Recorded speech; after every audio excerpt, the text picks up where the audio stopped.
teacher who failed my dad out of spite, stole books from my brother, and tried to humiliate me in class was methodically broken down, exposed for her abuse, stripped of her career and pension, and ultimately died alone. The town where this happened is a small one, and the school that I went to is a 70-year-old school. My granddad and my dad are also alumni of this school. Let me just start off by saying this, that the alumni of this school are really successful, and the school has had a long history of being very charitable and also offer amazing retirement benefits to teachers depending on how long they've worked here. My great-granddad donated some of his property to the school when it was being constructed, and he was an advisor and a part of the school board at his time. The school was an all-boys school up to 1996, when they had their first co-ed class, and is a full co-ed now. The school also has all classes from kindergarten to high school, split in two buildings. The first one houses kindergarten to 5th grade, and the other has the classrooms for 6th grade to 12th grade. Part 1. Teacher versus Dad, the incident. Said teacher, we're going to call her MD, was my dad's math teacher when he started high school. She was a young woman just finishing her teaching degree and was a master's in math and chemistry. At that point, she was the most qualified teacher the school had. Unfortunately, MD was also a nasty person. She walked into the class, and the students were expected to be sitting in ready mode, back straight, legs together, and hands on the laps, with only the needed textbook and a pencil to take notes on the margins. The class was expected to greet her with a good morning/afternoon when she walked in, and she assigned tons of weekend homework. She would simply stop teaching for the entire hour-long class if one person spoke without having asked to speak. You couldn't drink water without her permission, couldn't go to the restroom unless she finally saw your raised hand and asked you to speak.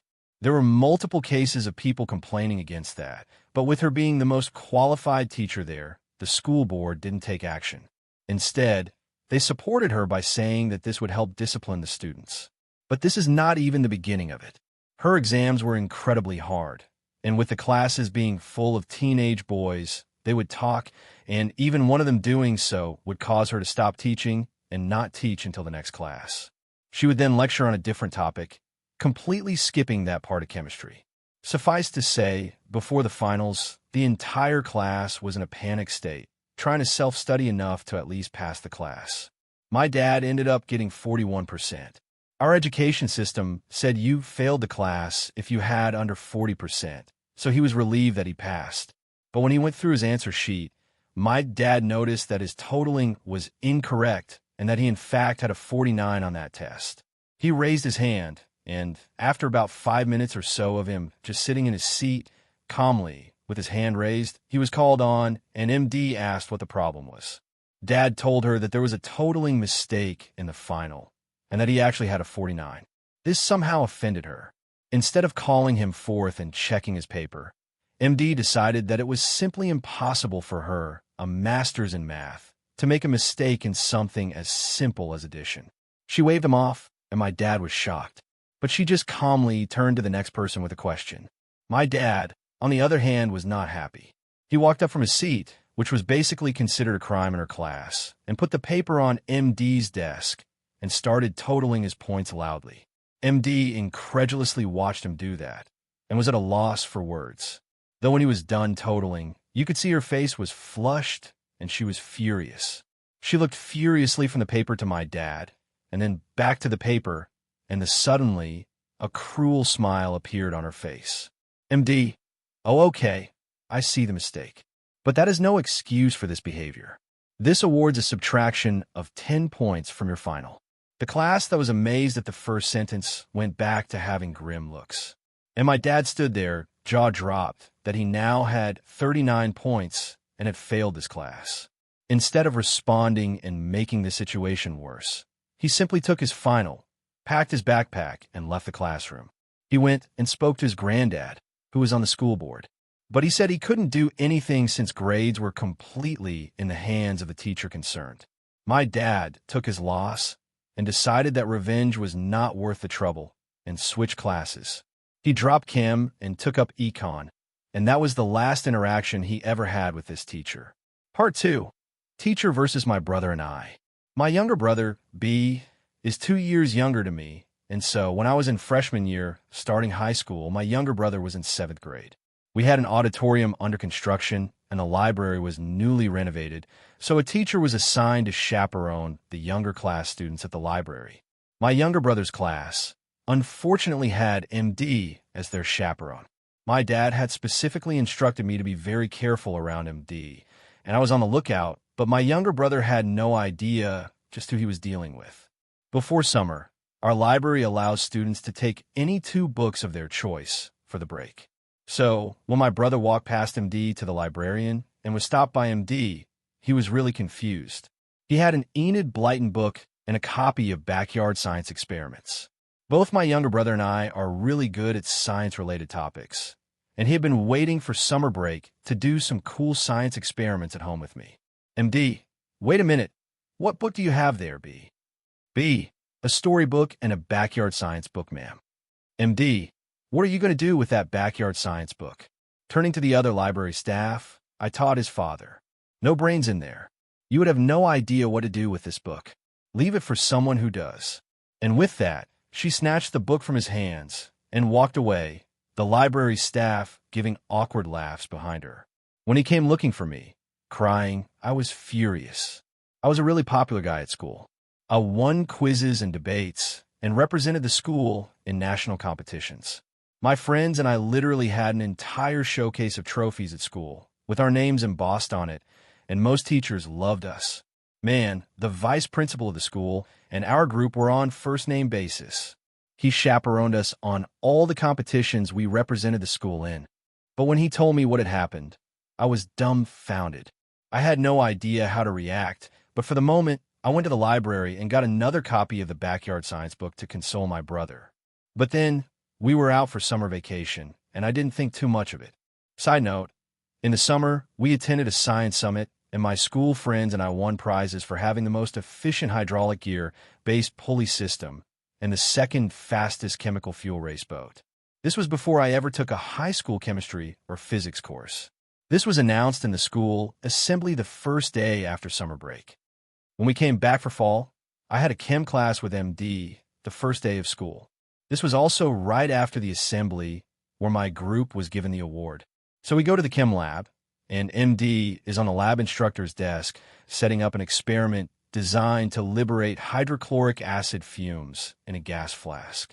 Some moments passed by, and we could see that some mistake had been done, and there was no reaction in the mixture. Turns out the zinc granules were impure and rusted. But MD somehow got the idea that turning on the Bunsen burner on full blast would help the experiment. After collecting the gas for about 3 minutes, which is 2.5 minutes too long, since hydrochloric acid fumes are toxic if inhaled, she is satisfied. She then pulls up the flask to show the class how we do experiments. Cherry on the icing is when she opens the flask and brings it uncomfortably close to the girl beside me.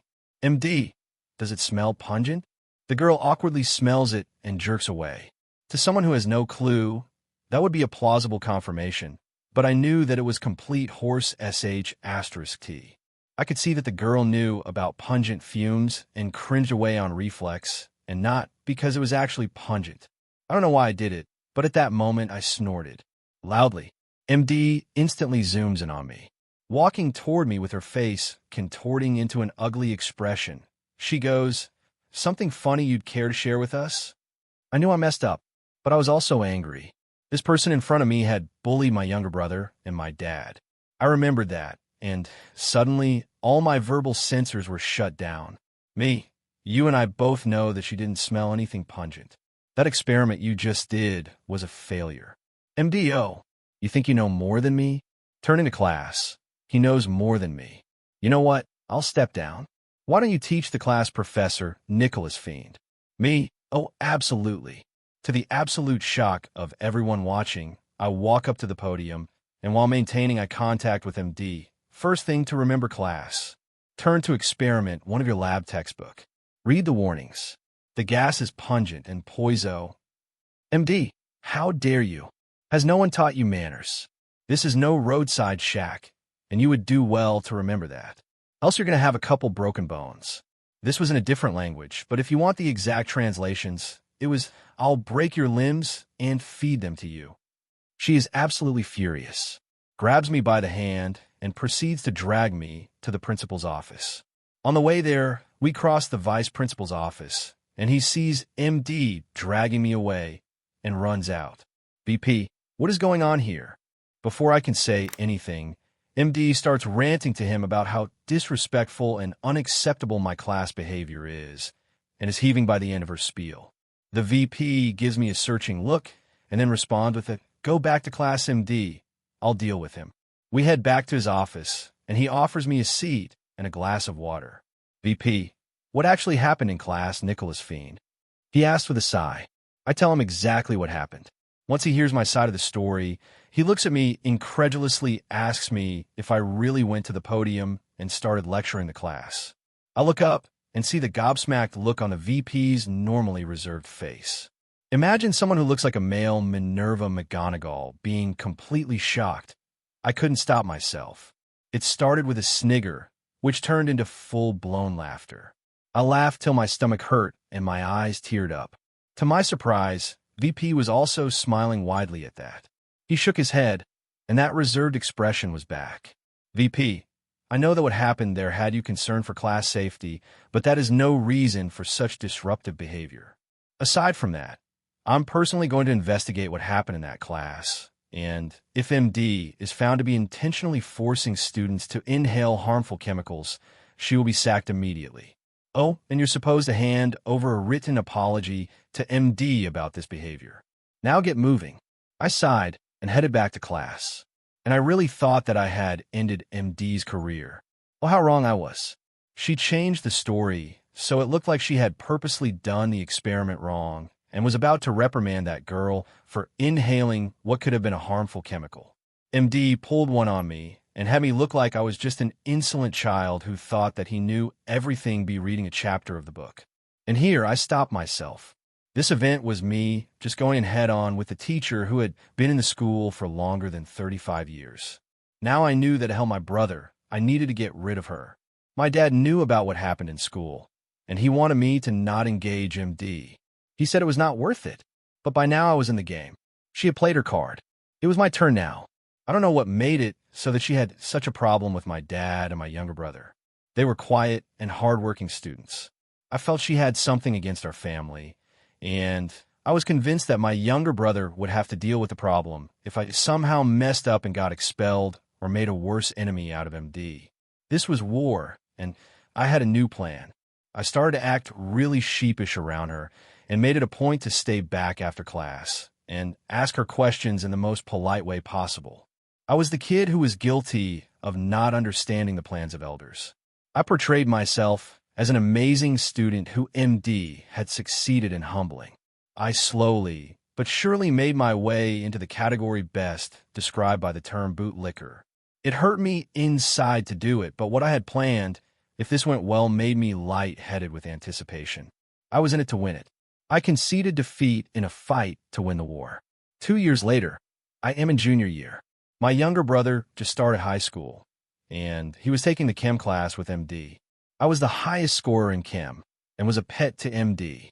She had started to like the Nicholas Fiend I had portrayed and made me the lab assistant for that year.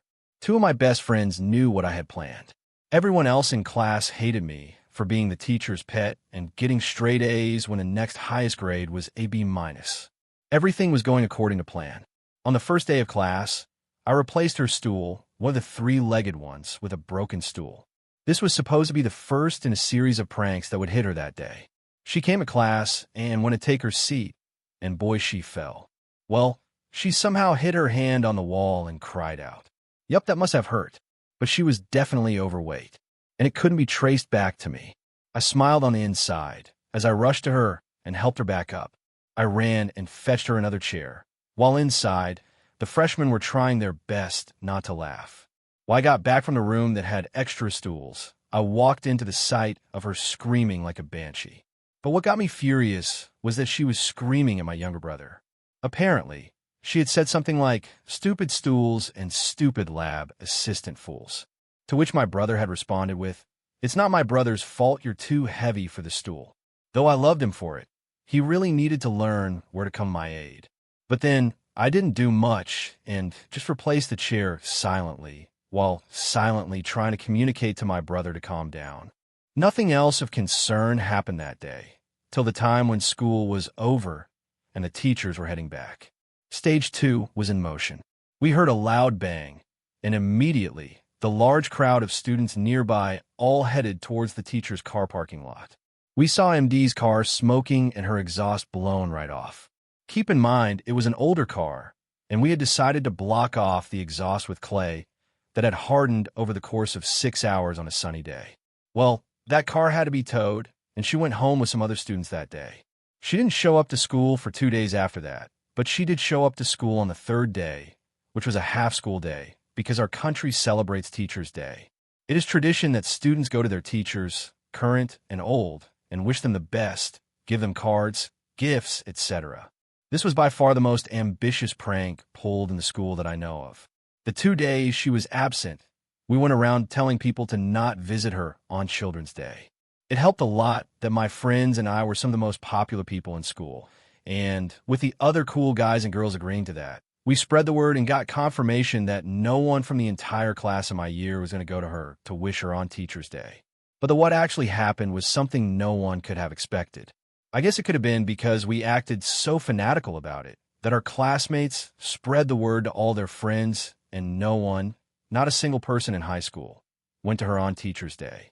It was the most amazing feeling of accomplishment I have ever had. She had made this situation for herself.